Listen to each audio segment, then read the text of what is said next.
بسم اللہ الرحمن الرحیم۔ السلام علیکم ناظرین، انداز بیاں چینل کے ساتھ شہباز شفقت مرزا۔ ناظرین، کہا جاتا ہے کہ ایک شخص کی دکان مکمل طور پر جل گئی، صرف دیواریں بچی رہ گئی، باقی سب کچھ راکھ ہو چکا تھا۔ جب آگ بجھائی گئی تو لوگ اس کے پاس جمع ہو گئے تاکہ اسے تسلی دیں، لیکن حیرت کی بات یہ تھی کہ وہ شخص مسکرا رہا تھا جیسے کچھ ہوا ہی نہ ہو۔ لوگوں نے حیرت سے پوچھا، ابو عبداللہ، تم مسکرا کیوں رہے ہو؟ تمہاری دکان جل چکی ہے، کیا تم اپنا ہوش کھو بیٹھے ہو؟ اس نے سکون سے جواب دیا، میں کیوں پریشان ہوں جب مجھے یقین ہے کہ اگر میں اللہ کی تقدیر پر راضی رہوں گا تو وہ مجھے اس سے بہتر عطا کرے گا۔ میں نے اپنا معاملہ اللہ کے سپرد کر دیا۔ 2 ہفتے بعد لوگ اس وقت حیرت میں ڈوب گئے جب انہوں نے ایک نئی بڑی دکان دیکھی جو ہر قسم کے سامان سے بھری ہوئی تھی۔ انہوں نے اندر جا کر دیکھا تو ابو عبداللہ نماز پڑھ رہے تھے۔ پوچھا گیا، یہ سب کیسے ممکن ہوا؟ ابھی 2 ہفتے پہلے تم تو خالی ہاتھ تھے۔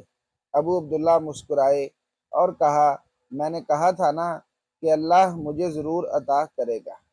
جمعہ کی صبح میرے پاس بچوں کے کھانے کے بھی پیسے نہیں تھے۔ بیوی نے کہا وہ اپنی بہن سے قرض لانے جا رہی ہے۔ وہ گئی اور ایک لمحے بعد کچھ پیسے لے کر واپس آ گئی۔ میں نے ان پیسوں سے مچھلی خریدنے بازار چلا گیا۔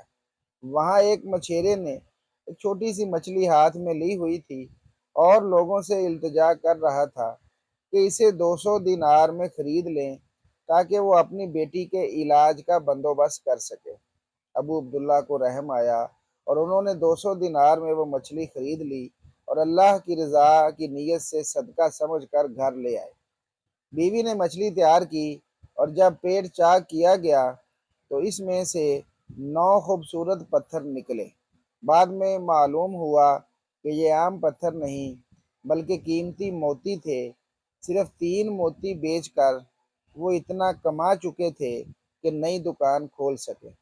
اگلے دن وہ مچھیرے کو تلاش کرنے بازار گئے تاکہ اس کا حصہ بھی دے سکیں، مگر وہ کہیں نہیں ملا۔ کسی نے اسے پہچانا بھی نہیں۔ تب ابو عبداللہ کو احساس ہوا کہ وہ شخص دراصل اللہ کی طرف سے ایک ذریعہ تھا۔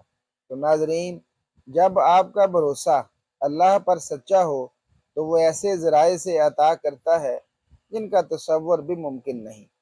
ہمیشہ اللہ سے اچھی امید رکھیں، وہ آپ کو وہاں سے نوازے گا جہاں سے آپ نے کبھی سوچا بھی نہ ہو۔